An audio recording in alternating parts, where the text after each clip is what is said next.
Assalamualaikum warahmatullahi wabarakatuh. Selamat datang dan selamat bertemu kembali dengan saya Rahman Sa pada kajian Islam yang akan kita sampaikan pada kesempatan ini adalah Islam sebagai pilihan hidup kita atau way of life.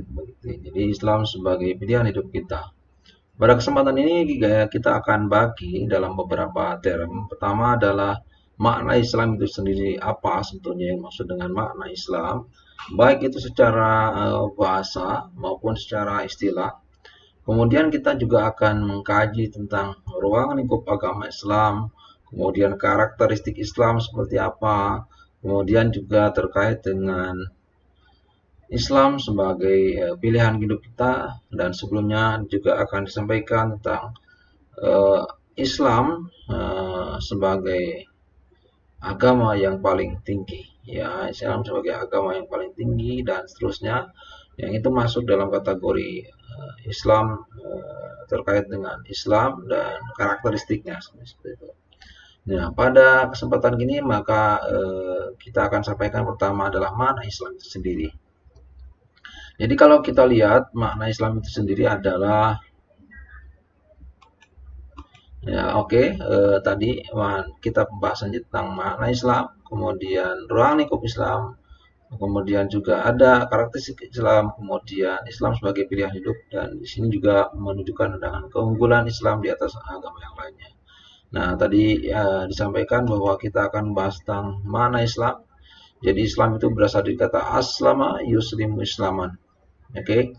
Jadi Islam itu dari kata aslama yuslimu islaman yang berarti adalah berserah diri, pasrah, ya, menyerahkan segala urusannya kepada Allah Subhanahu wa taala. Nah, ini menunjukkan tentang kepatuhan dan ketundukan seorang hamba kepada Allah Subhanahu wa taala.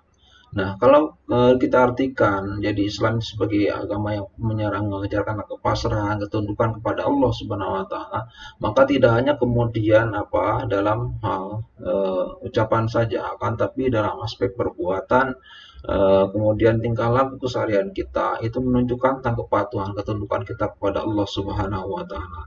Nah, inilah yang kemudian menurut saya tabik bahwa di dalam makna istilah Islam itu kita akan melihat bahwa inilah kemudian Islam itu adalah agama Allah. Jadi agama Allah yang diwahyukan kepada Nabi Muhammad SAW yang harus direalisasikan dengan iman dan amal. Nah, kaitannya dengan makna bahasa tadi, tidak hanya kemudian ketika kita berislam itu adalah hanya kepasrahan diri saja kepada Allah Subhanahu wa taala, akan tapi tidak ada dasarnya.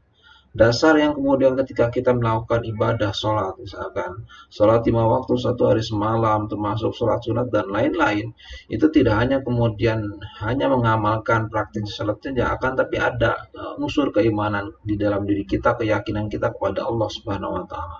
Maka ketika kemudian aspek ibadah, termasuk juga amal saleh itu berkumpul dengan iman, ya, maka itulah yang disebut dengan disebut dengan amal saleh atau disebut dengan ibadah. Nah, tapi kemudian ketika dia hanya beribadah saja, akan tapi dia ada dasar keyakinan kepada Allah bahwa dia itu adalah kita beribadah itu menghadap Allah Subhanahu wa taala, maka disitulah kemudian hanya sekedar itu saja, maka dia hanya sekedar melaksanakan menuntaskan kewajibannya saja, akan tapi tidak ada dasar iman.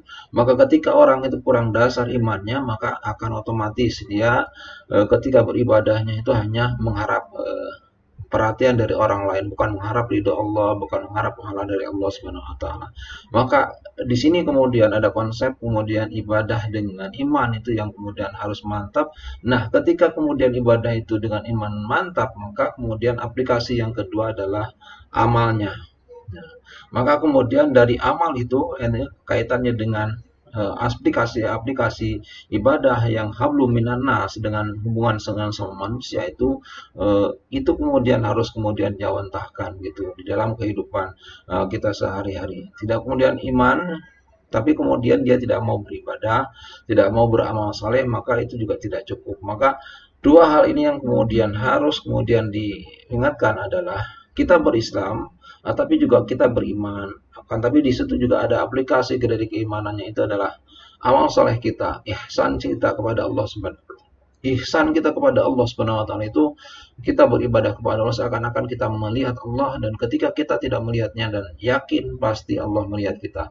Nah, itulah bagian dari aplikasi dari Islam itu harus ada dua syarat yang harus dipenuhi. Pertama, ada imannya yang mantap pada Allah, kemudian ada bentuk buktinya dari amalnya itu. Nah, disinilah kemudian kaitannya dengan amal tadi, maka di samping juga iman ke akidah kita, kemudian pokok-pokok syariat, yakin bahwa ada dan cabang-cabangnya iman kepada Allah seperti mahabbah, kecintaan kepada Allah, akan tapi ada pembuktian ya. Tidak hanya kemudian di iman kemudian diyakini tapi kemudian amalnya nggak ada, itu sama aja dengan tidak beriman. Jadi ada kemudian pelaksanaan dari konsep amal itu adalah pelaksanaan syariat. Nah, dan kemudian melaksanakan pokok-pokok akidah. Yang syariat itu akan menghantarkan kepada iman dan akidah kita. Nah, disinilah kemudian kita bisa melihat bahwa di dalam realitas kehidupan kita, maka dalam konsep amal ini, konsep syariatnya atau hukum-hukum syariat betul-betul harus ditujukan, harus kemudian dipatuhi, dijalankan oleh setiap umat Islam, baik itu dalam aspek akidah, kemudian dalam aspek akidah ya terkait dengan juga berkaitan dengan syariat juga ya aspek akidah, kemudian akhlaknya, dan kemudian juga ada aspek muamalah. Nah, hukum-hukum Islam yang kemudian terkait dengan itu, maka di situ ada konsep maqasidus syariah. Maqasidus syariah itu terkait dengan maksud-maksud syariah, di mana kemudian Islam sangat menjaga kemudian menjaga agama, menjaga jiwa, menjaga akal, menjaga harta, dan menjaga keturunan. Nah, disinilah terkait dengan konsep syariat yang harus kemudian diaplikasikan di dalam kehidupan kita. Nah, disinilah kaitannya dengan pengertian Islam menurut Said Sabiq. Kemudian juga ada pengertian Islam menurut Mahmud Saltur, di mana kemudian dia mengatakan bahwa tidak hanya kemudian kita mengakui bahwa agama Islam itu agama yang diwahyukan oleh Allah Subhanahu wa taala, di sini juga di samping juga kita mengakui bahwa agama Islam itu agama yang diwahyukan oleh Allah Subhanahu wa taala kepada Nabi Muhammad SAW, tapi juga memperhatikan ya di sini adalah mengajarkan tentang dasar-dasar Islam. Jadi kita paham bahwa agama Islam itu agama yang diwahyukan oleh Allah SWT kepada Nabi Muhammad SAW. Nah, di sini ketika kita memahami yang mengajarkan. Jadi mengajarkan apa di situ dasar-dasar Islam. Dasar-dasar Islam itu terkait dengan 5 pilar Islam. Bunyal Islam ala khamsin syahadati alla ilaha illallah wa anna muhammadar rasulullah wa iqamis salat wa ita'iz zakat wa tasumi Ramadan wa tahujjal bait wa man istata'a ilaihi sabila. Jadi di situ ada konsep kemudian syahadat kita, dasar-dasarnya, ada kemudian sholat kita ya. Nah, itu. Jadi wa tahujjal bait man istata'a ilaihi sabila, ada konsep syahadat. Kemudian ada konsep kemudian sholat, ada konsep zakatnya, ada puasa, ada hajinya.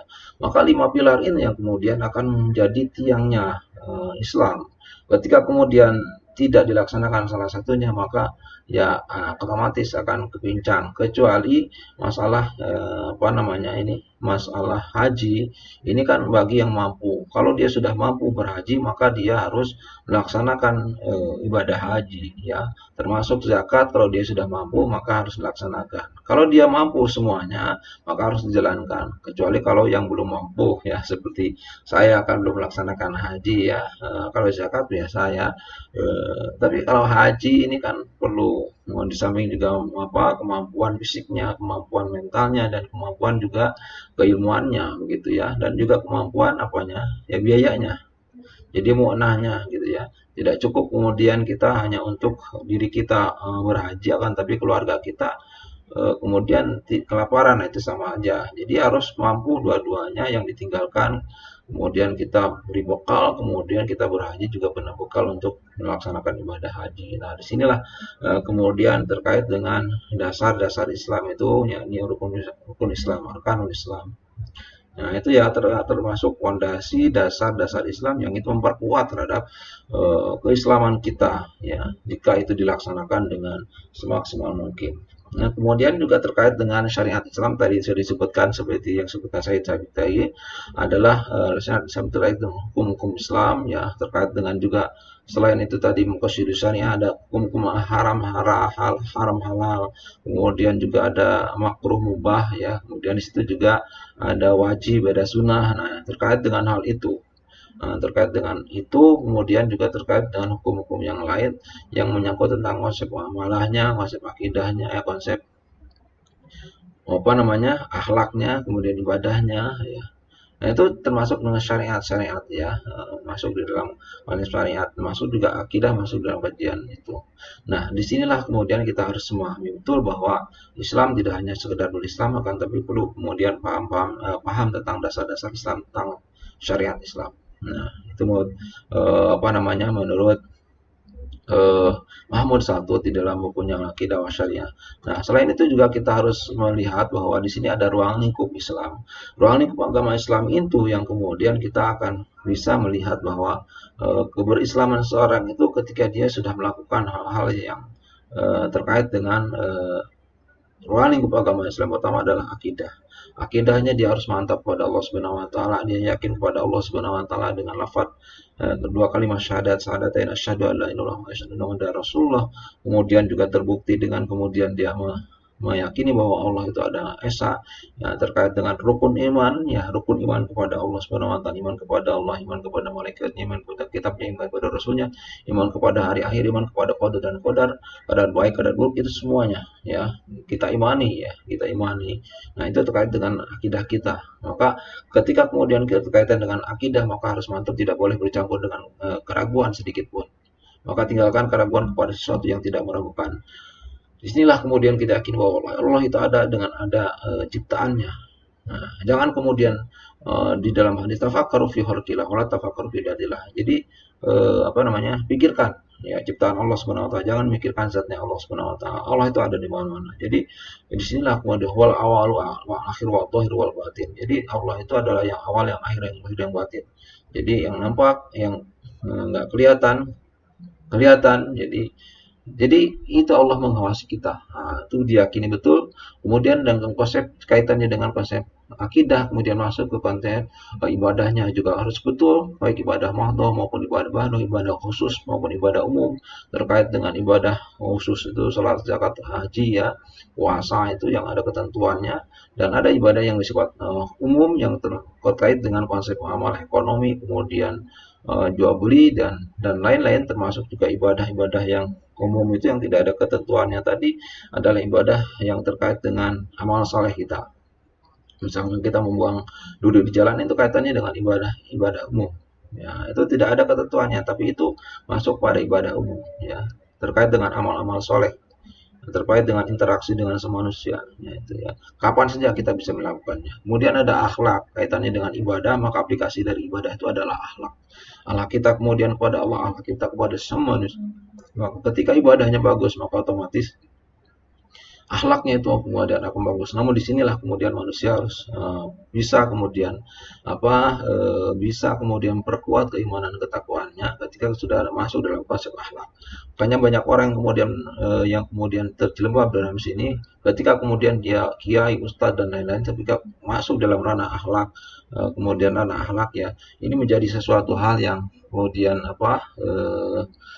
menentukan ya apakah bagus ibadahnya tidak. Kan banyak kasus yang kemudian terjadi, ya, ada kemudian orang beriman, ahli ibadah kan, tapi dalam sisi akhlaknya kurang bagus, ya, dalam sisi akhlaknya kurang bagus, ya. Ini yang kemudian meruntuhkan, ya, derajat seorang ulama, derajat seorang ustadz misalkan, ya, yang kemudian ahli dalam bidang agama akan tapi dalam ranah akhlaknya yang buruk. Nah, ini padahal akhlak itu sebetulnya mencegah dari perbuatan ibadah kita itu, mencegah dari perbuatan keji dan mungkar, artinya masuk ke ranah akhlaknya. Nah, itu harusnya begitu. Nah, kemudian kaitannya akhlak, kaitannya dengan aspek muamalah, interaksi kita dengan sama manusia, bagaimana kemudian kita manusia itu mencari kebutuhan-kebutuhan untuk kebutuhan jasmaninya, dan itu ada relasi dengan sama manusia.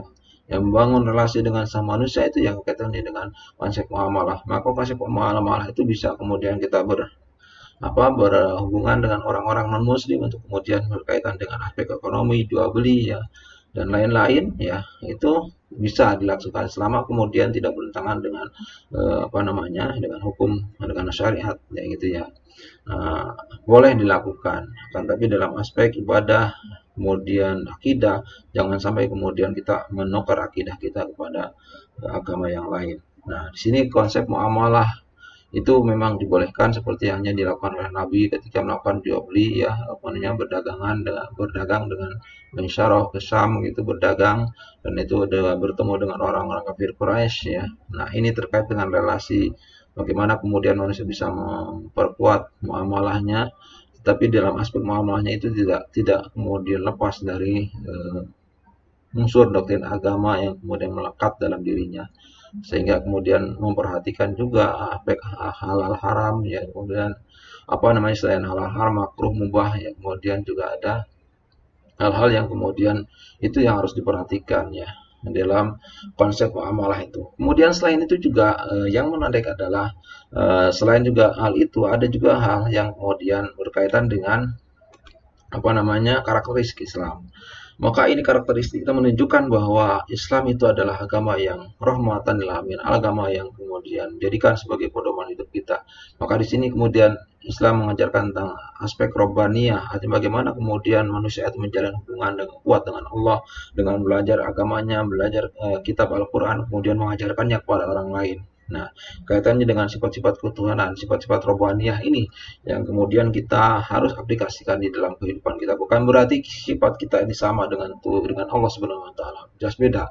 Kasih sayang Allah jelas beda dengan makhluknya ya. Kemudian juga apa namanya?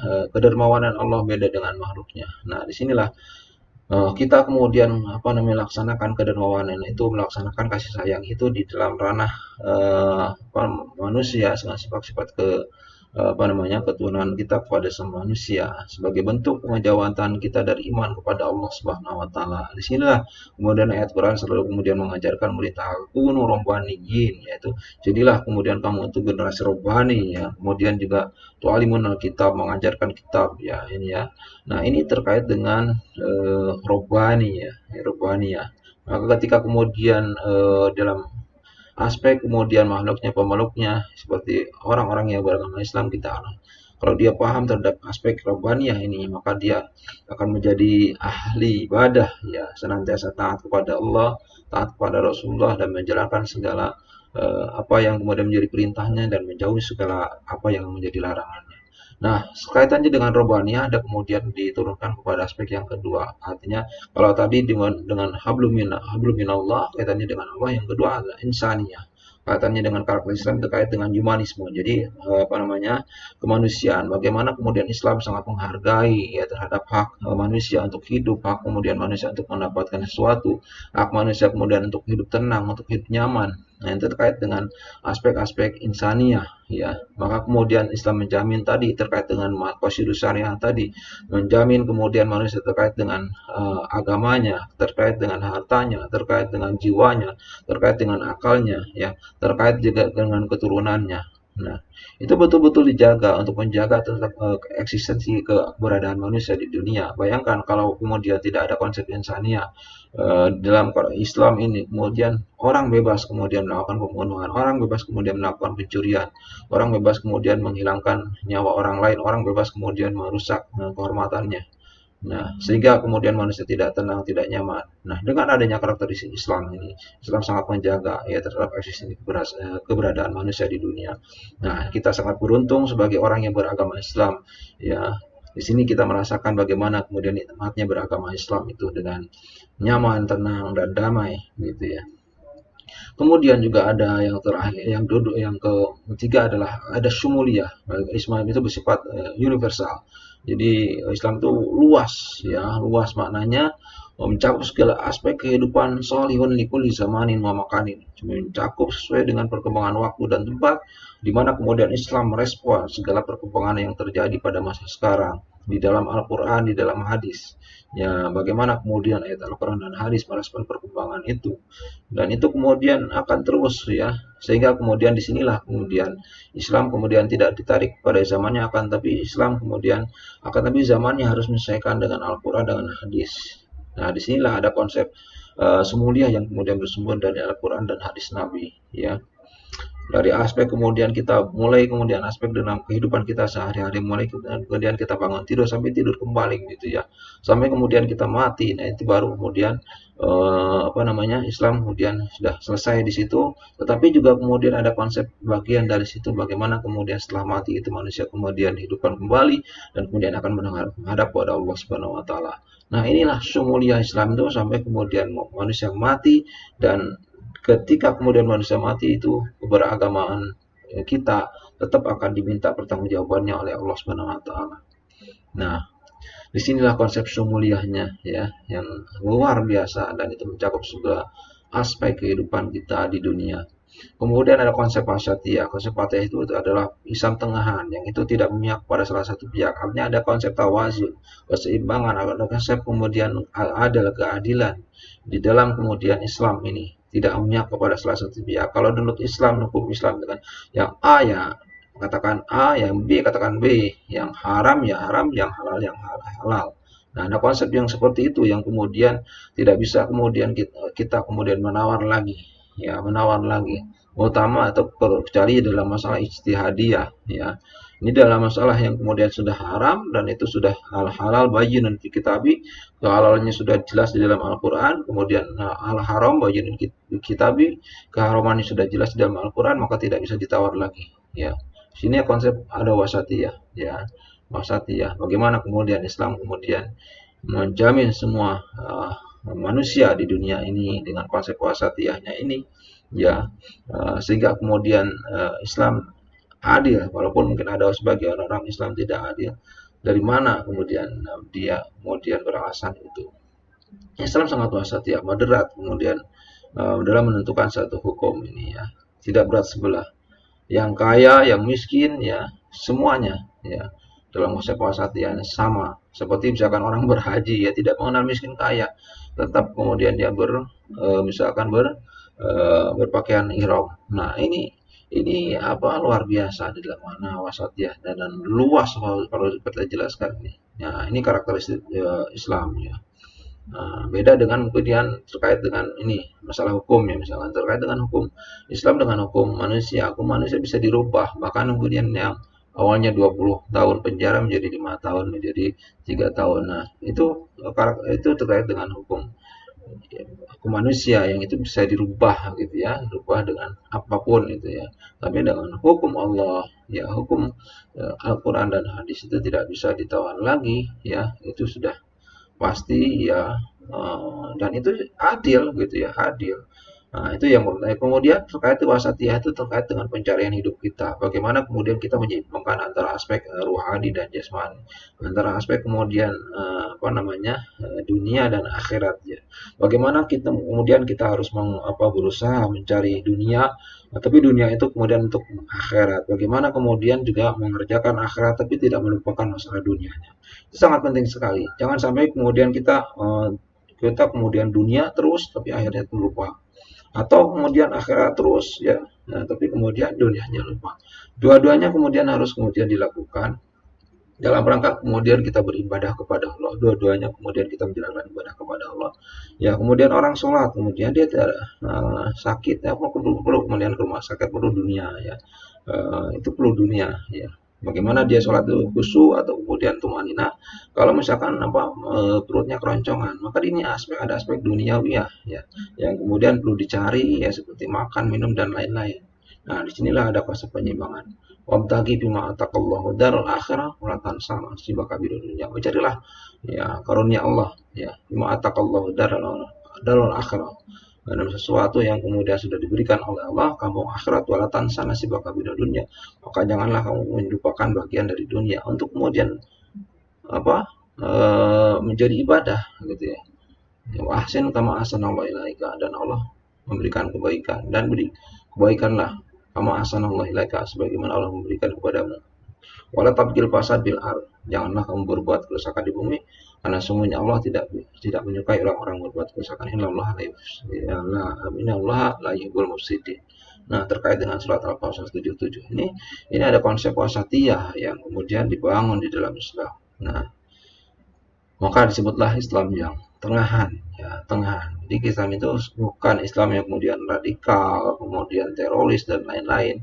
Jadi disinilah Islam wasatiyah itu luar biasa, sangat kemudian toleran, tapi toleran dalam masalah malah, tapi kalau toleran dalam masalah apa ya, akidah dan ibadah itu tidak, ya tidak ada toleransi dalam hal agama. Artinya kita tetap menghargai agama lain ya, tapi kita juga di sini apa namanya tetap kita mempertahankan tauhid kita, akidah kita kepada Allah Subhanahu wa taala.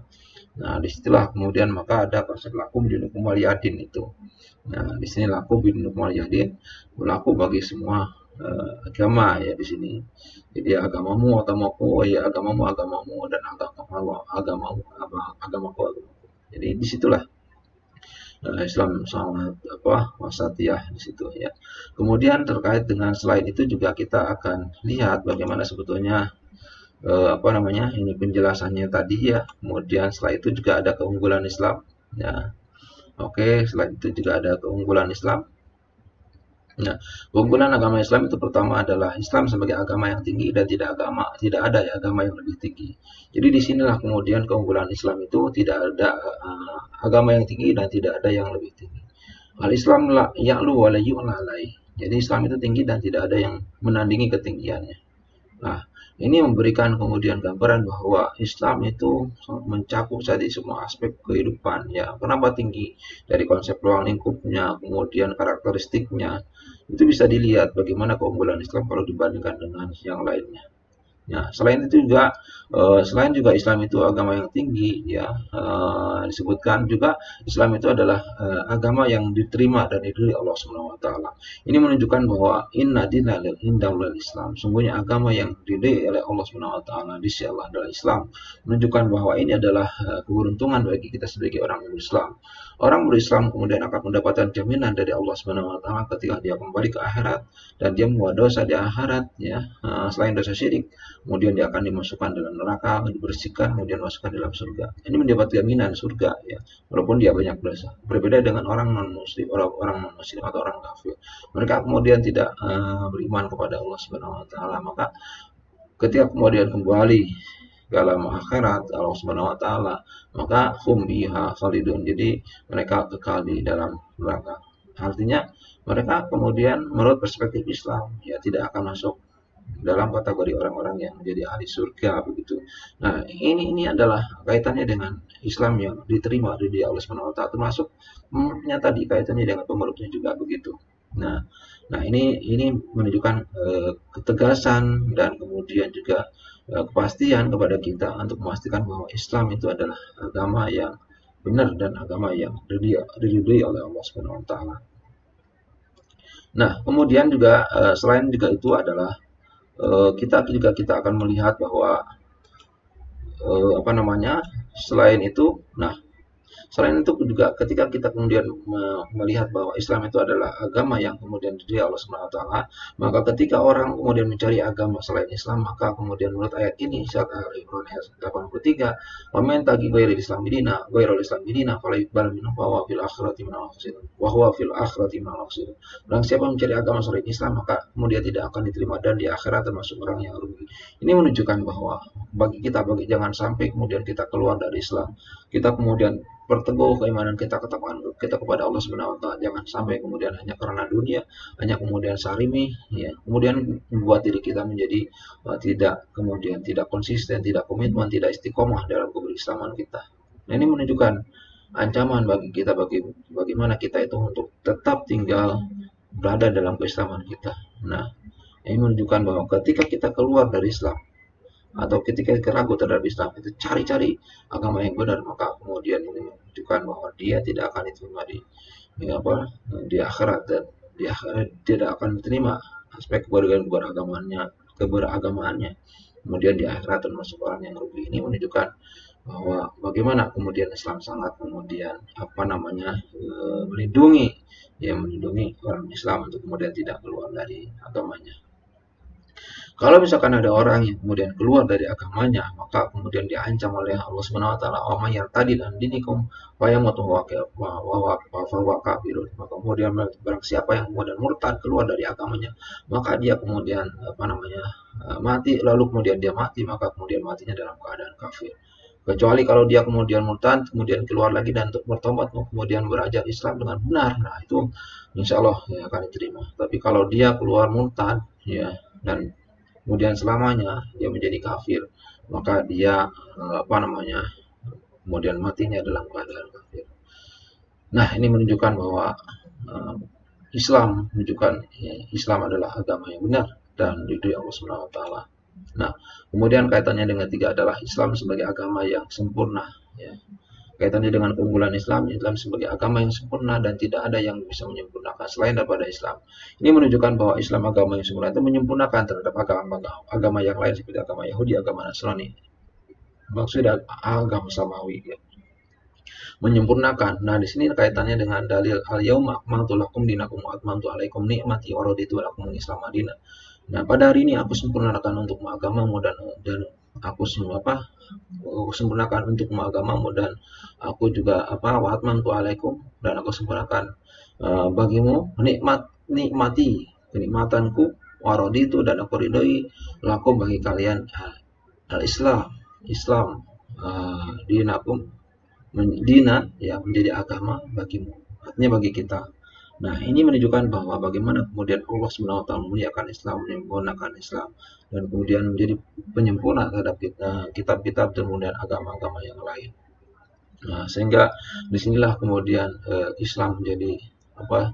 Menjadi agama yang kemudian sebagai pedoman hidup dan kemudian menjadi penyempurna terhadap agama-agama yang lain di dunia. Nah, kebenaran Islam menunjukkan seperti itu ya. Kemudian juga ada yang terkait dengan apa namanya Islam sebagai agama rahmatan lil alamin. Nah, ini adalah perlu diketahui bahwa Islam sebagai agama rahmat, agama kasih sayang, agama yang mengajarkan kedamaian, agama yang mengajarkan tentang apa namanya kerukunan, ya, kebersamaan. Islam kemudian tidak mengajarkan orang kemudian bersikap apa namanya bersikap radikal, bersikap kemudian juga keras begitu. Tidak. Jadi Islam itu sangat rahmatan lil alamin kepada siapapun. Ya, ini menunjukkan bahwa bagaimana kemudian kita itu menunjukkan makna Islam, menunjukkan apa namanya ketinggian Islam itu di dalam ranah publik, di dalam ranah sosial kemasyarakatan. Bagaimana menunjukkannya dengan akhlak-akhlak yang baik, kemudian juga mencerminkan tentang keberislaman yang baik, ya. Bagaimana kemudian Islam ketika bertemu dengan saudaranya mengucapkan assalamualaikum semoga keselamatan kepada kalian. Ini luar biasa ya, kasih apa namanya Islam itu seperti itu. Tidak kemudian Islam mengajarkan tentang kekerasan, perangan dan lain-lain. Nah, inilah kemudian yang harus kita terapkan di dalam kehidupan sehari-hari, baik itu kehidupan keluarga, kemudian kehidupan masyarakat, kehidupan berbangsa dan bernegara. Dan semua aspeknya di sini adalah terkait ini adalah khalifah tugas manusia di dunia. Bagaimana kemudian manusia kemudian menjalin hubungannya dengan Allah, menjalin hubungannya dengan manusia yang lain, kemudian bersifat santun kepada orang lain, bersifat ramah kepada orang lain, kemudian apa namanya menebar kedamaian, kerukunan dan lain-lain. Selain itu juga selain bukan hanya kepada manusia, kemudian kepada tumbuhan, kepada hewan. Bagaimana kemudian manusia itu juga menjaga hewan, ya, jangan sampai merusak ekosistem, ya, hanya kemudian apa namanya terjadi kemudian pembunuhan terhadap hewan langka begitu ya.